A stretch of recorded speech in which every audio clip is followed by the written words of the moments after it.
महाराष्ट्र केडरच्या प्रशिक्षणार्थी IAS अधिकारी पूजा खेडकर सध्या प्रचंड चर्चेत आल्या। पूजा खेडकर यांच्याबद्दल दररोज नवीन धक्कादायक माहिती समोर येते, खुलासे होत आहेत। त्यातच आता पुण्याच्या जिल्हाधिकाऱ्यांनी पूजा खेडकरांबाबत एक अहवाल शासनाला सादर केला आणि त्यात पूजा खेडकरांचे व्हॉट्सअप चॅट देखील जोडण्यात आलेत। त्यामुळे पूजा खेडकरांचा पाय आणखी खोलात गेलाय। बघूया त्या संदर्भातला हा रिपोर्ट। पूजा खेडकर ट्रेनी IAS अधिकारी।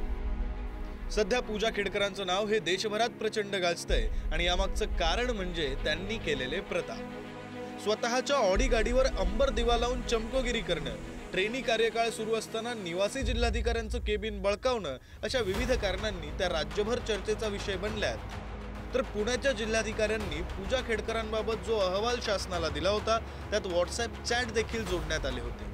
हे चॅट आता समोर आले। हॅलो, मी ISI पूजा खेडकर। मला प्रशिक्षणार्थी सहाय्यक जिल्हाधिकारी म्हणून पुण्यात नियुक्त करण्यात आलंय। डॉक्टर दिवसे सरांनी तुमचा नंबर दिला। मी 3 जून रोजी रुजू होत आहे। बुलढाणा जिल्हाधिकारी कार्यालयातून माझे काही कागदपत्रे पाठविले गेले, पण ते मला सापडत नाहीयेत। ओके, काही अडचण नाही, सोमवारी आपण कागदपत्र शोधू। मला कार्यालयात बसवण्याच्या व्यवस्थेबद्दल, वाहनाबाबत माहिती हवी आहे, म्हणजे त्याप्रमाणे मी नियोजन करेन।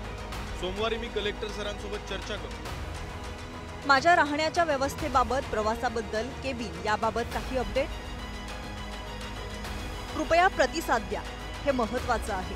सुप्रभात, तुम्ही आल्यावर चेक करू। मी रुजू होण्याआधी सर्व व्यवस्था नीट झाली पाहिजे, त्या दृष्टीने मला नियोजन करायला, हे नंतरवर सोपवता येणार नाही। 3 जूनच्या आधी केबिन वाहनाची व्यवस्था करून ठेवा।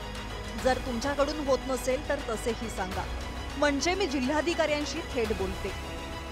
सरकारने जी काही कमिटी त्याच्यामध्ये नेमलेली आहे, मला वाटतं आपण सगळ्यांनी ते रिस्पेक्ट केलं पाहिजे त्या गोष्टीचा।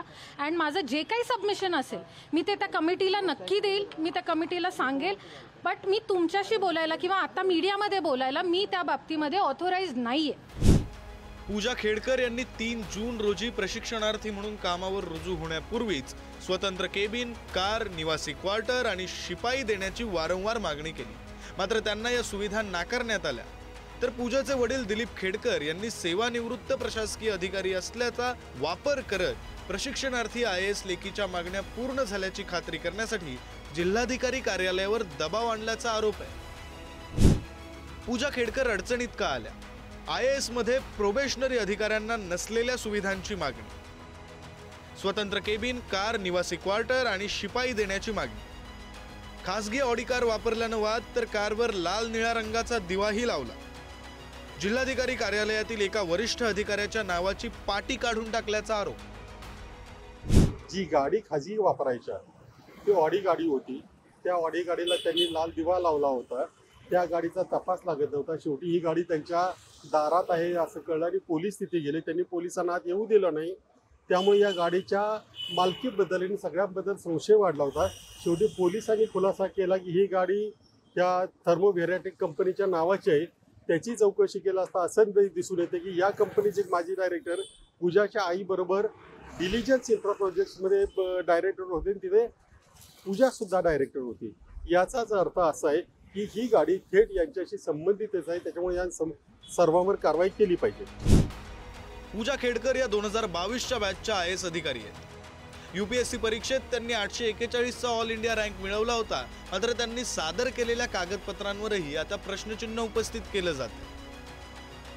पूजा खेडकरांच्या कागदपत्रांबाबत काय आरोप? UPSCतील निवडीसाठी पूजा खेडकरांकडून अंशतः दृष्टीहीन आणि मानसिकदृष्ट्या विकलांग असल्याचं प्रमाणपत्र सादर, अपंगत्वाची पडताळणी करण्यासाठी 6 वेळा मेडिकल टेस्टला बोलवण्यात आलं, मात्र त्यांनी टेस्ट करणं टाळलं।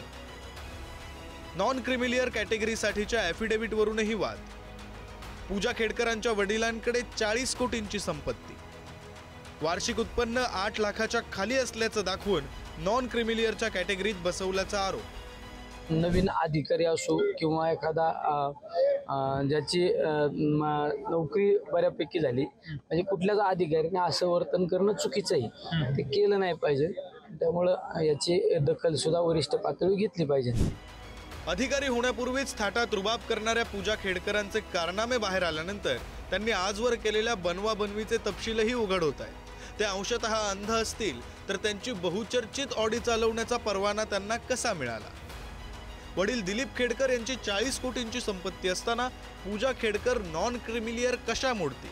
अपंगत्वासंदर्भात पूजा खेडकरांनी वैद्यकीय तपासणीसाठी जाणं का टाळलं आणि यानंतरही पूजा खेडकर यांना नियुक्ती कशी मिळाली, असे अनेक प्रश्न या निमित्तानं निर्माण होत आहेत. ब्युरो रिपोर्ट, पुढारी न्यूज.